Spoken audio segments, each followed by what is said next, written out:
श्री सोमनाथ ज्योतिर्लिंग की कथा। गुजरात प्रांत के काठियावाड़ क्षेत्र में समुद्र के किनारे सोमनाथ नामक विश्व प्रसिद्ध मंदिर में यह ज्योतिर्लिंग स्थापित है।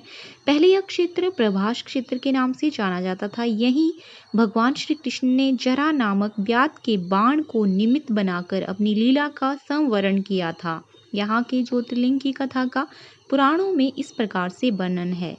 दक्ष प्रजापति की 27 कन्याएं थी। उन सभी का विवाह चंद्रदेव के साथ हुआ था, किंतु चंद्रमा का समस्त अनुराग व प्रेम उनमें से केवल रोहिणी के प्रति ही रहता था।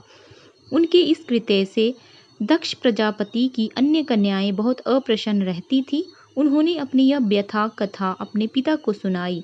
दक्ष प्रजापति ने इसके लिए चंद्रदेव को अनेक प्रकार से समझाया, किंतु रोहिणी के वशीभूत उनके हृदय पर इसका कोई प्रभाव नहीं पड़ा। अंततः दक्ष ने क्रुद्ध होकर उन्हें क्षयग्रस्त हो जाने का शाप दे दिया। इस शाप के कारण चंद्रदेव तत्काल क्षयग्रस्त हो गए।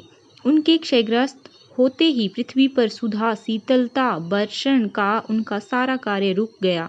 चारों ओर त्राही त्राही मच गई। चंद्रमा भी बहुत दुखी और चिंतित थे। उनकी प्रार्थना सुनकर इंद्र आदि देवता तथा वशिष्ठ आदि ऋषिगण उनके द्वार उद्धार के लिए पितामह ब्रह्मा जी के पास गए। सारी बातों को सुनकर ब्रह्मा जी ने कहा, चंद्रमा अपने शाप विमोचन के लिए अन्य देवों के साथ पवित्र प्रभास क्षेत्र में जाकर मृत्युंजय भगवान शिव की आराधना करें। उनकी कृपा से अवश्य ही इनका शाप नष्ट हो जाएगा और ये रोग मुक्त हो जाएंगे।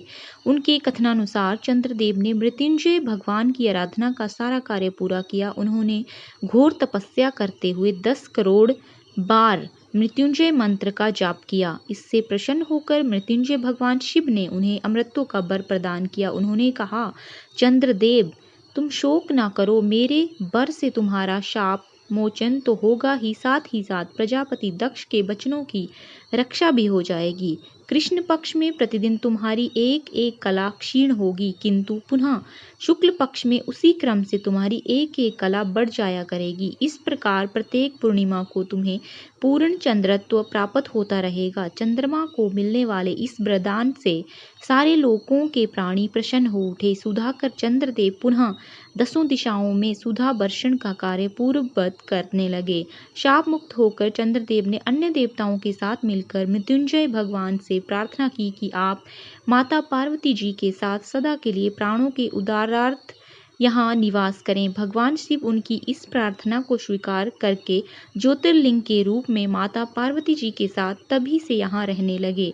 पावन प्रभास क्षेत्र में स्थित इस सोमनाथ ज्योतिर्लिंग की महिमा महाभारत, श्रीमद् भगवद गीता तथा स्कंद पुराण आदि में विस्तार से बताई गई है। चंद्रमा का एक नाम सोम भी है।